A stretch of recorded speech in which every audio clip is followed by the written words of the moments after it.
Olá, pessoal. Vamos ao bônus 2 do curso Tópicos Essenciais de Infectologia Pediátrica e eu trouxe aqui para vocês de forma exclusivíssima a palestra que eu dei no Congresso Brasileiro de Pediatria agora em outubro, que aconteceu lá em Florianópolis. Eu tive a honra de ser palestrante, participei, além dessa palestra, participei de uma mesa de avaliação de trabalhos livres, temas livres de infectologia.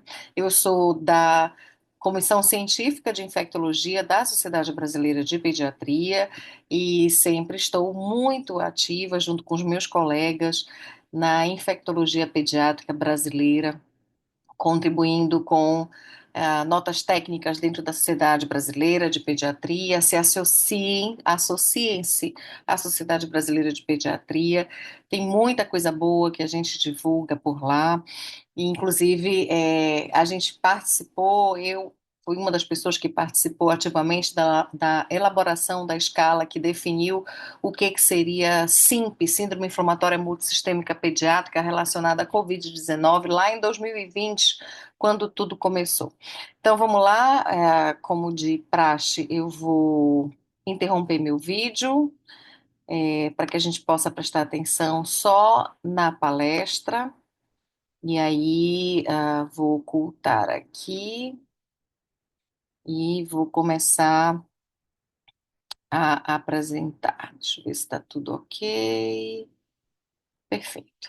Então vamos lá, gente. O tema da palestra era Kawasaki ou SIMP na era pós-Covid. Como é que a gente diferencia as duas entidades, né? São duas patologias graves e que são muito parecidas e a gente precisa estar muito atento em como é que a gente vai diferenciar, porque a Covid pediátrica ainda acontece entre nós, especialmente porque as crianças não estão recebendo vacina, né? A cobertura vacinal está muito baixa em relação à Covid-19. Existe um temor dos pais, né? Porque a vacina é nova, porque não sei o quê. As vacinas sempre estiveram em evolução, a gente sempre está atualizando vacina no posto de saúde e mesmo na clínica privada. A vacina contra a Covid-19, ela foi amplamente investigada e para que isso pudesse acontecer, vários centros de pesquisa se juntaram no mundo inteiro para que muitos participantes pudessem ser investigados nos ensaios clínicos e só foi possível graças a um esforço coletivo. Foi treinado equipe e abastecido com material, equipamento para que vários centros de pesquisa no mundo pudessem trabalhar ao mesmo tempo, capacitados, para que a gente pudesse ter um grande número de pessoas espalhadas em vários lugares com um rigor igual, porque é necessário em pesquisa clínica, mas isso é papo para uma outra situação, e eu sei de tudo isso porque eu também participei de um dos ensaios clínicos com um dos braços da vacina contra a Covid-19 em adultos, mas isso é papo para outra conversa, a gente tem trabalho publicado e tudo mais. Mas como é que a gente diferencia uma coisa da outra, gente? Então, essa é a minha instituição. Então, a síndrome inflamatória multissistêmica pediátrica foi alertada pela Organização Mundial de Saúde em maio de 2020, né, quando a gente estava no meio daquele turbilhão. E o que se observou é que o número de casos de Covid, aqui em Verde Clarinho, que começou a acontecer ali no início de março de 2020, e aí, à medida que os números foram subindo de Covid-19, a gente foi observando também o surgimento de casos muito similares à Kawasaki, que em inglês ficou essa sigla, em português SIMP, mas acontecendo de forma mais tardia em relação aos picos, né? Então a gente vê aqui um pico que aconteceu aqui em meados de abril e o número de casos acontecendo de forma cumulativa ali mais ou menos um mês depois, no mês de maio. Por quê? Porque a gente sabe que a síndrome inflamatória multissistêmica, ela é uma reação inflamatória tardia que acontece semanas após a infecção pela Covid-19. A doença Covid-19 é a infecção pelo novo coronavírus, né? Então ela recebeu esse nome e a Sociedade Brasileira de Pediatria lançou o alerta logo na sequência, a partir do alerta da Sociedade da Organização Mundial de Saúde, em 20 de maio de 2020, né? Então, uma apresentação aguda, grave, potencialmente fatal, para alertar todos os pediatras e médicos que trabalhavam com criança. E aí, coincidentemente, na mesma época, 21 de maio de 2020, nós estávamos recebendo, eu e minha equipe, a aprovação do Comitê de Ética da Santa Casa de Misericórdia do Pará para investigar a Covid-19 em crianças. A gente já estava com essa ideia, né, quando começaram o número de casos a subir, em março, acontecer mesmo a doença, a gente imaginou logo, começou a ter casos graves em criança. Na época a gente nem tinha teste, e aí a gente decidiu começar a investigar isso. Então, nós iniciamos uma equipe chefiada pelo Emerson, que é nosso colega intensivista pediátrico, foi meu aluno de mestrado, e o Emerson estava coordenando a Santa Casa na ocasião, de todos os leitos de Covid, né, pediátrico, e a gente iniciou esse estudo e a gente acabou acompanhando todos esses casos de SIMP e publicando bastante sobre isso. Então, a definição de SIMP é que o paciente precisa ter, pelo Brasil, febre elevada, no mínimo 38 graus, e persistente por mais de 3 dias em crianças e adolescentes, né? Então, abaixo de 19 anos. E que, além disso, tenha pelo menos dois dos seguintes sintomas. Então, conjuntivite, hipotensão ou choque, manifestação de disfunção miocárdica, alterações no eco, evidência de distúrbio de coagulopatia e manifestações intestinais, gastrointestinais agudas, além de marcadores inflamatórios muito elevados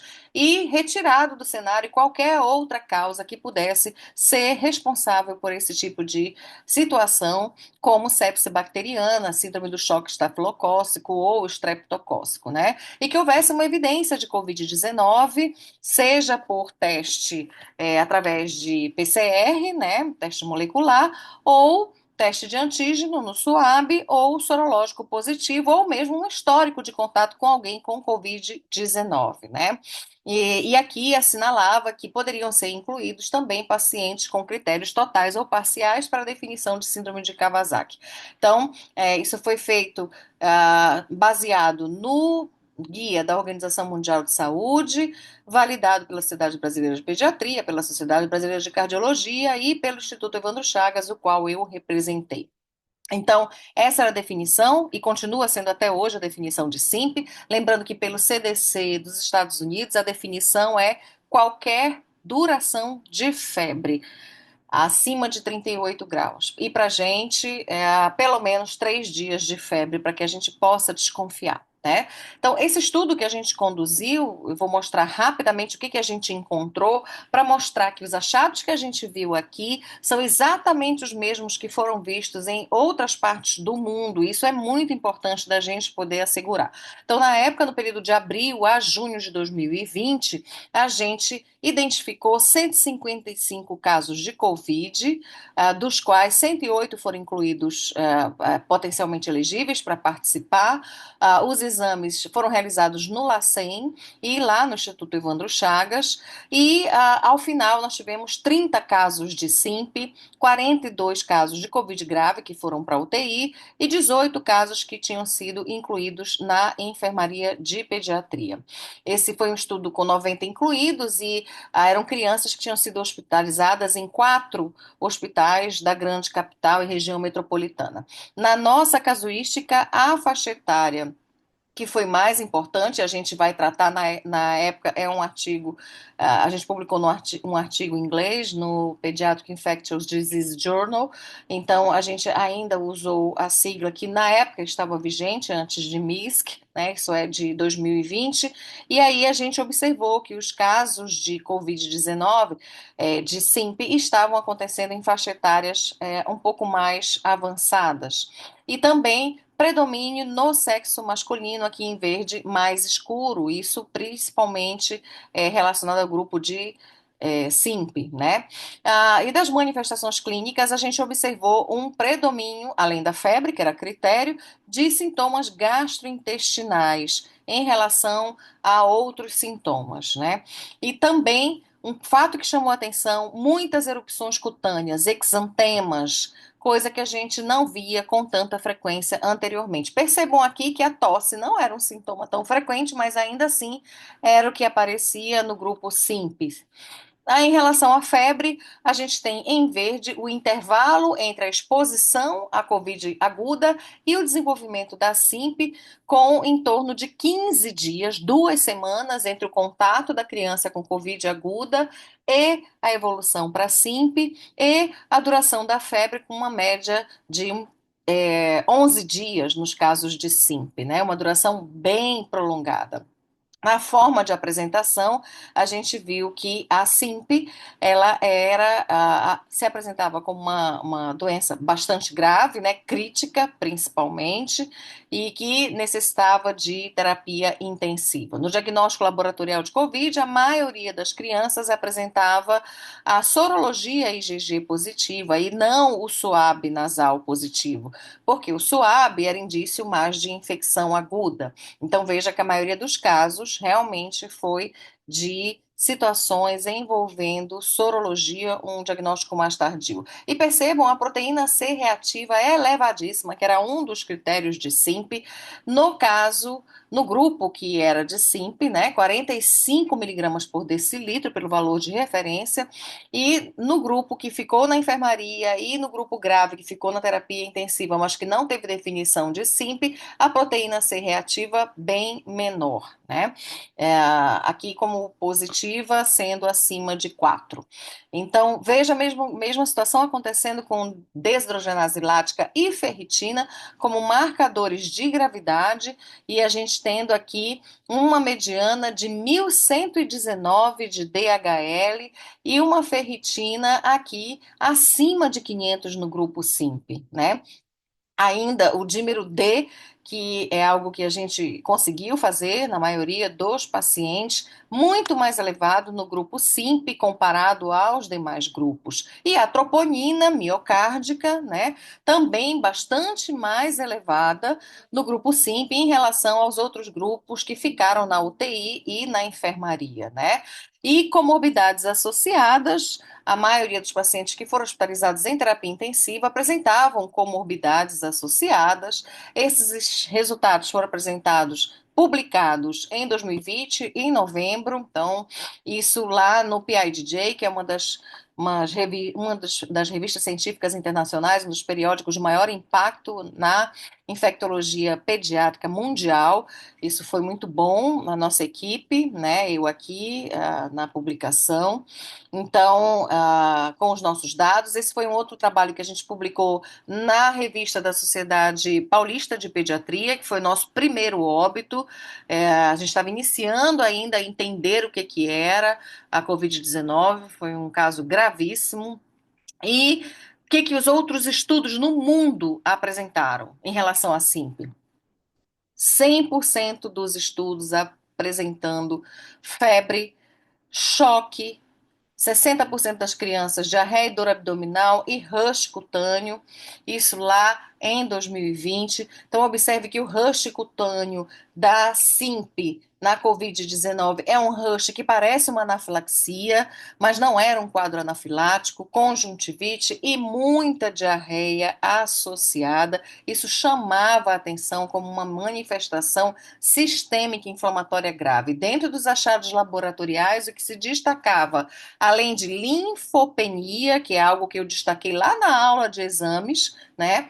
A gente tinha também neutrófilos muito elevados, como a linfopenia, quedas de linfócitos importantes, mas a gente tinha uma ferritina extremamente elevada, com dímero D muito elevado e uma proteína C reativa muito elevada nos estudos mundiais, exatamente como o nosso aqui na Amazônia. Outra coisa que chamou a atenção é que a SIMP se manifestava também nos outros países com envolvimento miocárdico de 51% das crianças e choque em 70% dos participantes, mais uma minoria com envolvimento de artéria coronária, mais suporte respiratório em 67% dos participantes, né, dos pacientes com SIMP.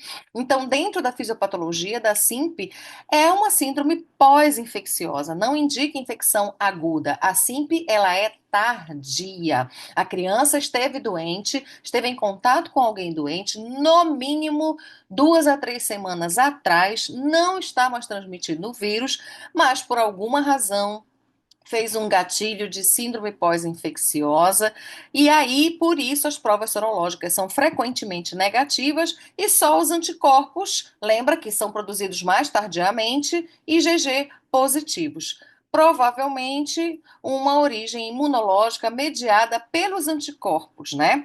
É uma faixa etária mais elevada, com marcadores inflamatórios muito acentuados e uma evolução muito frequente para o choque tóxico, com grande acometimento cardíaco e gastrointestinal.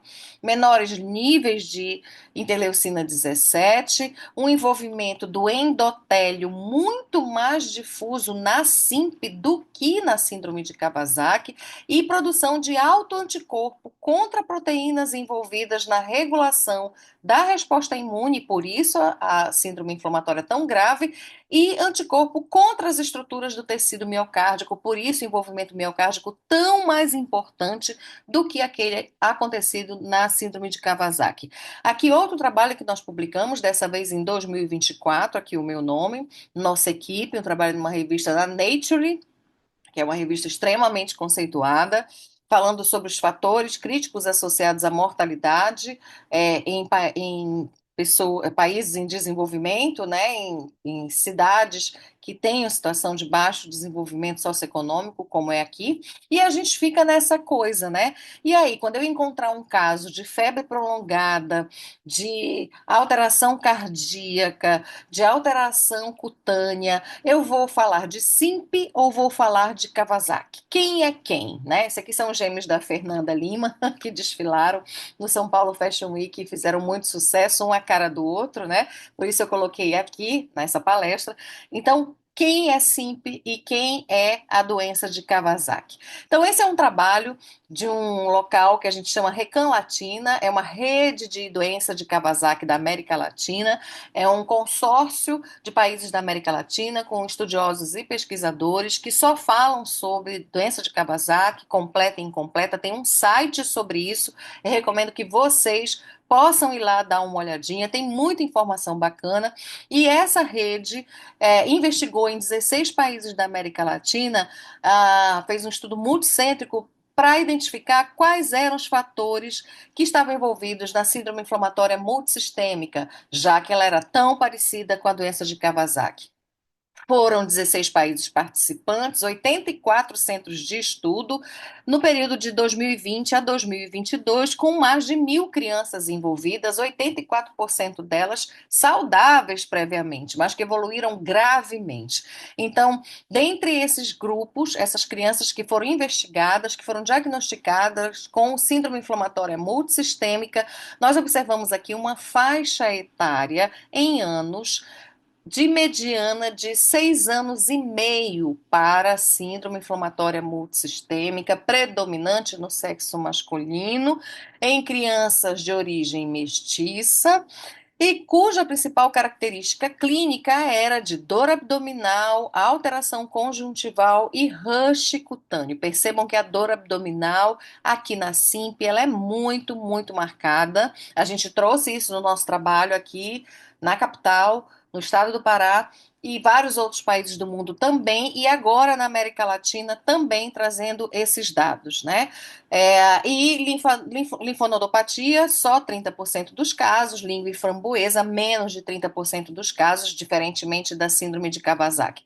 Então, esse estudo foi um estudo que foi publicado agora, bem recente, 2024, e ele traz também outras informações bem, bem importantes, que 72% das crianças, sim, foram diagnosticadas como SIMP, mas outras foram diagnosticadas com outras coisas, como Covid-19 aguda e abdômen agudo. 36% das crianças, ao invés de serem diagnosticadas com SIMP, foram diagnosticadas com abdômen agudo e 31% com Kawasaki, 30% por gastroenterite, 25% choque e por aí vai, para vocês verem o quanto a dor abdominal e a gastroenterite está envolvida e confundindo o diagnóstico com SIMP. Aqui dentro do tratamento que a maioria das crianças recebeu, a gente tem o tratamento anti-inflamatório com a imunoglobulina em 88% dos casos, alguns precisaram inclusive de uma segunda dose, e corticoide associado, né?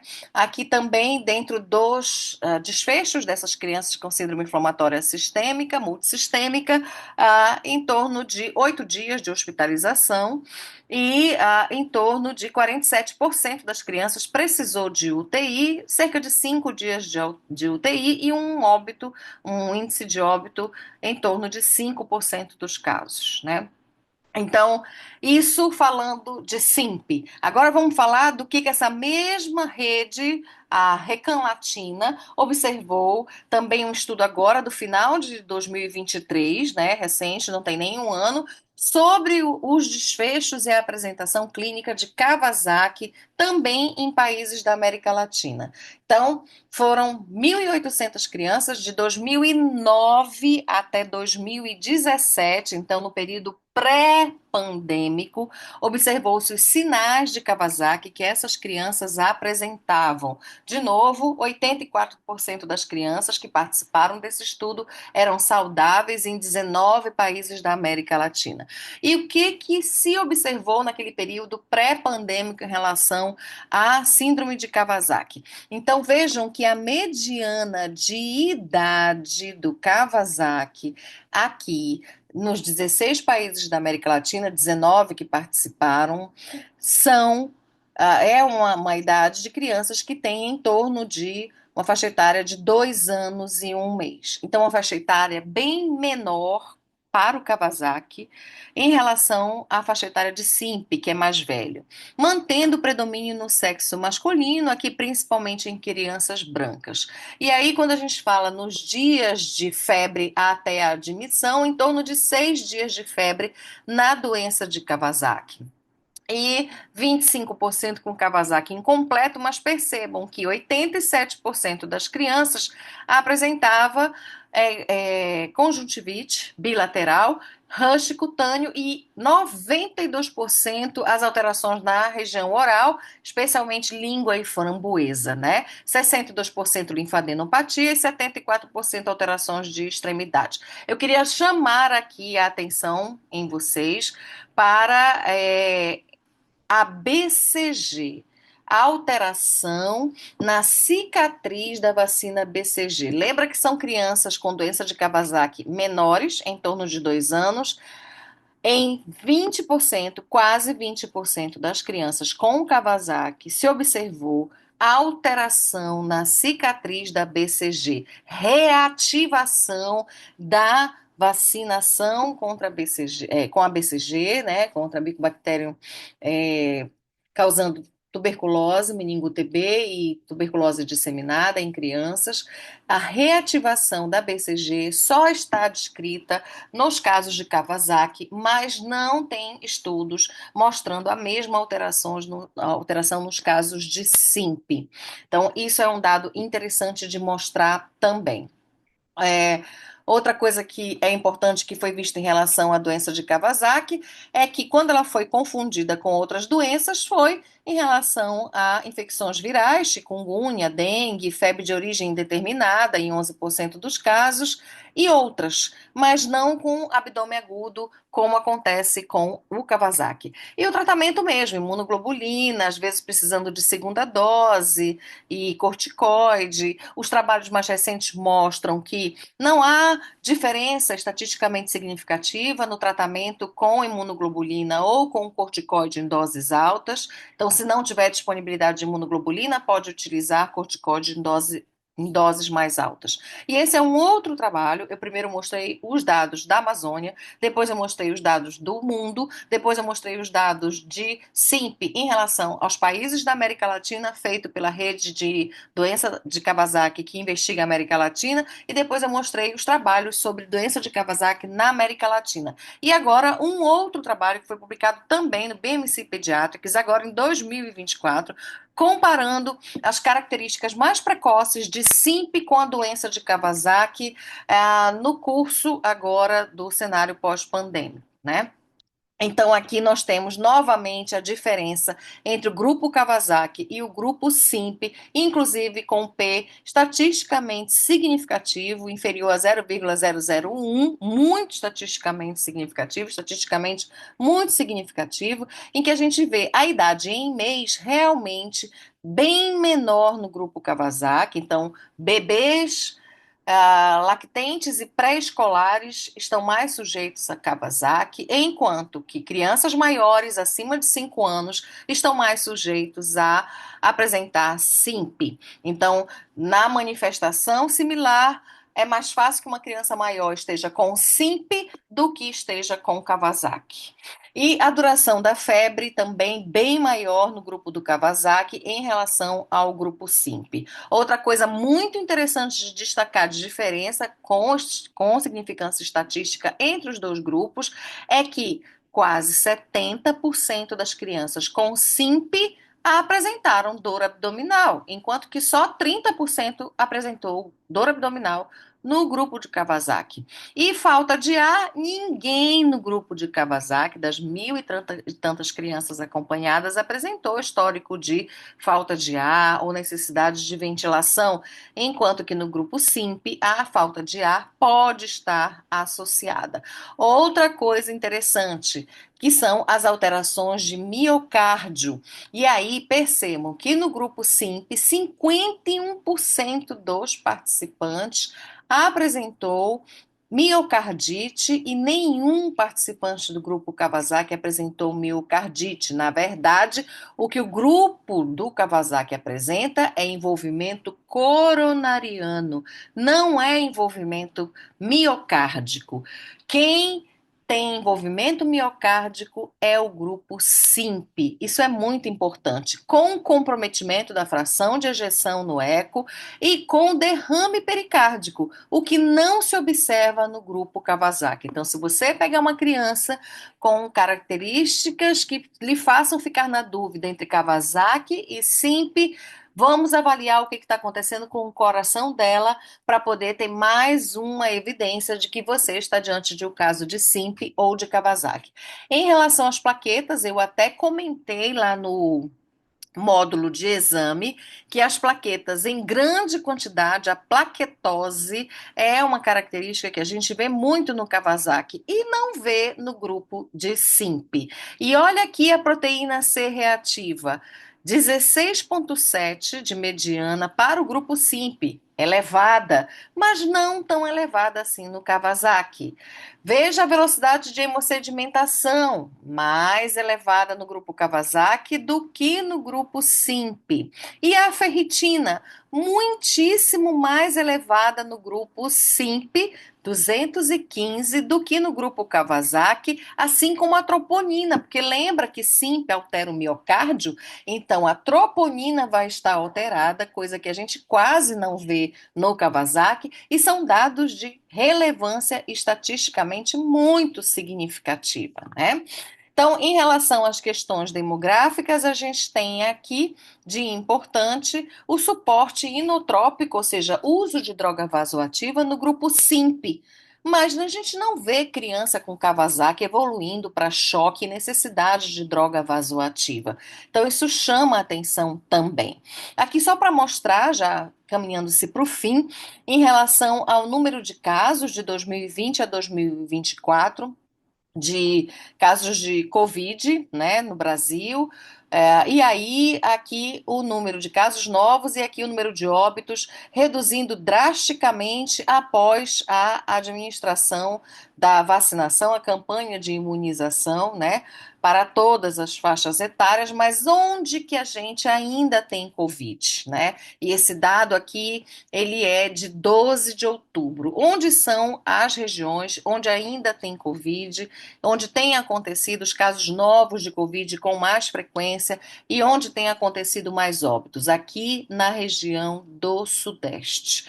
Então, você que é do Sudeste, fique atento, casos relacionados a choque, a febre persistente, dor abdominal, evolução ruim, com suporte inotrópico, você pode estar diante de um caso de SIMP, especialmente se for em criança mais velha. E aí, também o número de óbitos mais frequente nessa região do Sudeste, né? Quais são os sinais de alerta para SIMP? Febre persistente, dor abdominal intensa, a gente não vê isso no Kawasaki, letargia, dor ou pressão no peito que não passa, porque lembra, miocardite, desconforto respiratório e cianose são sinais de alerta de SIMP. E dentro da recomendação que a gente traz para os pediatras em relação às duas doenças, mas especialmente em relação à SIMP, que é potencialmente mais grave e pode matar, sempre conhecer quais são os critérios para definição de SIMP, atentar aos sinais precoces de gravidade e alerta para a possibilidade de rápida deterioração, que é uma coisa que a gente não vê no Kawasaki. Esse paciente precisa de monitorização, de saturação, de pressão arterial, de ambiente de UTI, de preferência, especialmente se houver os sinais de deterioração clínica ou comorbidade grave associada. O tratamento da SIMP é um tratamento sintomático, com manejo dos distúrbios, fazendo o eco de forma precoce para identificar miocardite e administrando corticoide em alta dose ou imunoglobulina endovenosa na dose de 2 a 4 gramas por quilo dia, né, por quilo de administração. Tanto a OMS quanto o CDC não recomendam nenhum tratamento específico antiviral, nem para criança, nem para adulto, porque tem também a SINA, que é a Síndrome Inflamatória Multissistêmica relacionada à Covid-19 em adulto, não é só em criança. E como se trata de doença multi-inflamatória sistêmica tardia, posterior à infecção, não adianta mais usar antiviral nessa fase da doença. Vai ser mesmo suporte para combater os problemas relacionados à miocardite e à reação inflamatória sistêmica, né? Então a gente precisa estar atento a isso, seguir recomendando que as nossas crianças, os pais se sintam seguros para vacinar, inclusive vacinar contra a influenza, que é extremamente importante no diagnóstico diferencial. Influenza pode dar miocardite, então influenza, gripe, tem que recomendar a vacinação e a gente precisa estar atento que as nossas crianças já sofreram bastante, né? Foram muito resilientes na pandemia e cabe a nós mantê-las seguras para evitar novas situações de gravidade. Um convite para todos vocês. Ano que vem, no período de 30 de abril a 3 de maio, nós estamos organizando o Congresso Brasileiro de Infectologia Pediátrica e o Simpósio Brasileiro de Vacinas, que vai acontecer em São Paulo e vai ser muito bacana. Eu conto com vocês lá. Então fique atento. Pode ser Kawasaki, pode ser SIMP, pós-Covid-19, aprenda a diferenciar os dois. Manda dúvida no direct, manda dúvida no e-mail que a gente conversa. Um grande abraço e espero que vocês tenham gostado do curso. Deixem a avaliação de vocês por lá, ok? Um grande abraço.